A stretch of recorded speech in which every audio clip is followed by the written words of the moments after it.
परम सत्कार्यो गुरु प्यारी सात संगत जी राधा स्वामी जी। सात संगत जी, इस वीडियो के टाइटल को पढ़कर आपको थोड़ी हैरानी ज़रूर हो रही होगी कि बाबा जी किसकी और किस लिए हर रोज़ सुबह अपने रजिस्टर में हाजिरी लगाते हैं। इस काम के लिए बाबा जी किसी सेवादार की ड्यूटी भी तो लगा सकते हैं। आप सोच रहे होंगे कि भला इस छोटे से काम के लिए तो डेरे में बहुत सारे सेवादार हैं, लेकिन आज इस वीडियो में आपकी हैरानी थोड़ी और बढ़ने वाली है जी। जब आप इसके पीछे का कारण सुनोगे, इस बात को मैं आपको इस सच्ची घटना के ज़रिए समझाती हूँ जी। जो सेवादार बाबा जी के बहुत करीब रहते हैं, बाबा जी की अक्सर उनसे बात होती रहती है जी। और बाबा जी अपने सेवादारों से पूछते रहते हैं कि कौन कौन भजन सिमरन करता है और किस किस को टाइम नहीं मिलता। सात संगत जी, बाबा जी तो जानी जान है, उन्हें तो सब कुछ पता है कि उनकी संगत में से कौन भजन सिमरन करता है और कौन नहीं करता। लेकिन बाबा जी के जो करीबी सेवादार है, बाबा जी उनके मुंह से सुनना चाहते हैं कि वो सब क्या बोलते हैं। बाबा जी का एक बहुत करीबी सेवादार हुआ करता था, जिसकी ड्यूटी ज़्यादातर बाबा जी के आसपास ही लगाई जाती थी। धीरे धीरे इस सेवादार का बेटा भी डेरे में सेवा करने लगा और इसके बेटे की सेवा को देखकर इसके बेटे की सेवा भी बाबा जी के आसपास ही लगा दी गई।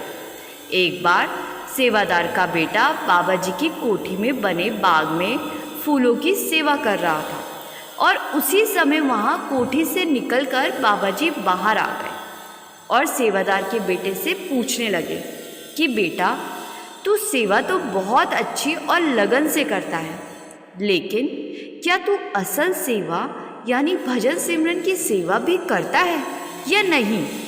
सेवादार के बेटे ने कह दिया कि बाबा जी, मैं बहुत भजन सिमरन करता हूँ। सेवादार के बेटे ने बाबा जी को झूठ बोल दिया था कि वो बहुत भजन सिमरन करता है, लेकिन बाबा जी तो सब कुछ पहले से ही जानते थे। बाबा जी मुस्कुराकर वहाँ से चले गए। एक बार सेवादार का बेटा और सेवादार दोनों एक साथ बाबा जी से मिले। बाबा जी ने दोनों से पूछा कि भजन सिमरन कैसा चल रहा है। सेवादार तो भजन सिमरन बहुत करता था, तो उसने कह दिया कि बाबा जी, ज़्यादा तो नहीं बैठा जाता, लेकिन आपके हुक्म अनुसार बैठ जाता हूँ। फिर सेवादार के बेटे ने कहा कि हाँ बाबा जी, मैं भी आपके हुक्म के अनुसार बैठ जाता हूँ। बाबा जी फिर से मुस्कुरा पड़े और वहाँ से चले गए। सेवादार के बेटे को लगता था कि बाबा जी को जो ये कह देता है कि वो भजन सिमरन बहुत करता है, तो बाबा जी उस इंसान पर अपनी दया मेहर बना देते हैं।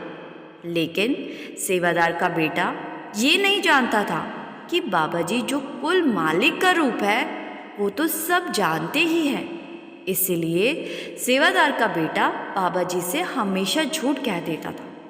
ऐसे ही दिन बीतने लगे और एक दिन सेवादार का बेटा अपने शहर से अपनी मोटरसाइकिल पर बैठकर डेरे आ रहा था और रास्ते में उसका एक्सीडेंट हो गया और वो पूरी बुरी तरह से ज़ख्मी हो गया। लोगों ने उसको अस्पताल पहुंचाया और सेवादार को जैसे ही पता चला कि उसके बेटे का एक्सीडेंट हो गया है, तो वो रोते हुए बाबा जी के पास गया और बाबा जी को जाकर सारी बात बताई। बाबा जी ने कहा कि बेटा, ये सब कर्मों का हिसाब होता है, उसका कोई ना कोई पिछला कर्म होगा जो आज वो ऐसी हालत में है। आप लोग मालिक पर विश्वास रखो, सब ठीक हो जाएगा। फिर सेवादार डेरे से निकलकर सीधे अस्पताल पहुंचा और उस समय उसके बेटे को डॉक्टरों ने ऑपरेशन के लिए ले जाना था। डॉक्टरों ने ऑपरेशन तो कर दिया, लेकिन इस हादसे में इस लड़के का एक हाथ काम करना बंद कर गया। ये देखकर सेवादार का बेटा घबरा गया और सेवादार से पूछने लगा कि बाबा जी ने जब भी मुझसे पूछा कि भजन सिमरन करता है, तो मैंने बाबा जी को हमेशा हाँ कहा, लेकिन फिर भी बाबा जी ने मुझ पर दया नहीं की। अगर भजन सिमरन से कर्म कट ही नहीं सकते तो क्या फ़ायदा भजन सिमरन करने का। मेरी किस्मत में एक्सीडेंट लिखा तो वो तो मैं समझता हूँ, लेकिन बाबा जी को अपने भजन सिमरन का बताने के बाद भी बाबा जी ने एक्सीडेंट के बाद मेरी एक बाजू अपाहिज होने से नहीं बचाई। फिर लड़का रोते हुए सेवादार से कहने लगा कि पापा, आप तो हमेशा कहते थे कि भजन सिमरन से दुख अगर आएगा भी तो बहुत छोटे से रूप में आएगा, लेकिन यहाँ तो मेरी एक बाजू ही खराब हो गई। सेवादार कहने लगा कि बेटा, ये सब कुछ तो बाबा जी ही बता सकते हैं, इस बारे में मैं कुछ भी नहीं जानता। फिर जब लड़का थोड़ा ठीक हुआ तो सेवादार उसको लेकर बाबा जी के पास डेरे में पहुंचा और लड़का बाबा जी से वही बात पूछने लगा जो एक्सीडेंट के बाद सेवादार से पूछी थी। तो बाबा जी ने कहा कि बेटा, तू मुझे कहता था कि तू बहुत भजन सिमरन करता है, लेकिन मेरे रजिस्टर में तो तेरी एक भी हाजिरी नहीं है। ये सुनकर लड़का हैरान रह गया और लड़का पूछने लगा कि लेकिन बाबा जी, मैं तो आपके हुक्म अनुसार सुबह 3 बजे भजन सिमरन पर बैठ जाया करता था। उस समय मेरे कमरे में मैं अकेला होता था, तो आप मेरी हाजिरी कैसे लगाएंगे। बाबा जी मुस्कुरा पड़े और कहने लगे कि बेटा, मेरे पास एक रजिस्टर है।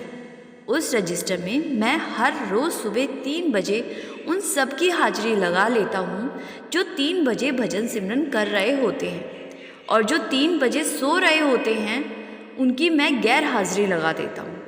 तेरे नाम के आगे तो हर रोज़ ही गैर हाजिरी लगी हुई है और तू कह रहा है कि तू हाजिर था। बाबा जी की बात सुनकर लड़का थोड़ा घबरा गया, क्योंकि अब उसका झूठ पकड़ा जा चुका था। लड़का कहने लगा कि बाबा जी, मुझे माफ़ कर दो, मैंने आपसे झूठ कहा था कि मैं भजन सिमरन करता हूँ।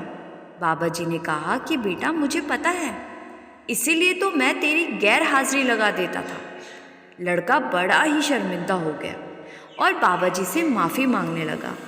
लड़का कहने लगा कि बाबा जी, मैं मूर्ख था जो अपने सद्गुरु की ताकत को पहचान न सका और झूठ बोलता रहा। बाबा जी ने कहा कि बेटा, भजन सिमरन ना करना एक अलग बात है, लेकिन झूठ बोलकर तूने अपने ऊपर कर्मों का और बोझ डाल दिया है। अभी भी कुछ नहीं बिगड़ा। दिन में 2.5 से 3 घंटे भजन सिमरन करना शुरू कर दे। धीरे धीरे मालिक तेरे कर्मों का हिसाब किताब कर देगा। ये कहकर बाबा जी वहाँ से चले गए। साध संगत जी, इस वीडियो को सुनकर आपको समझ आया होगा कि सद्गुरु अपनी संगत की रोज़ सुबह 3 बजे हाजिरी ज़रूर लगाते हैं।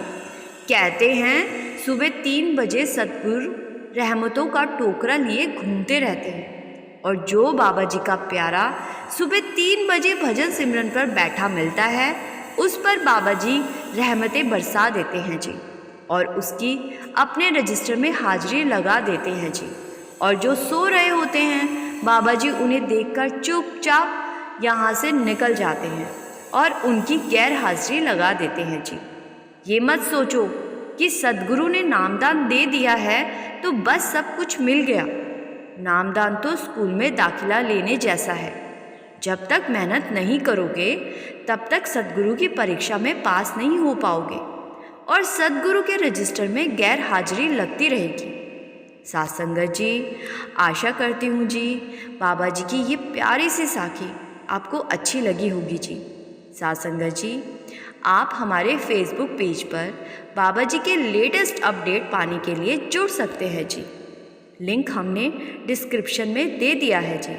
चैनल पर पहली बार आए हैं तो सब्सक्राइब करके संगत के अपने इस चैनल का एक हिस्सा ज़रूर बनिए जी।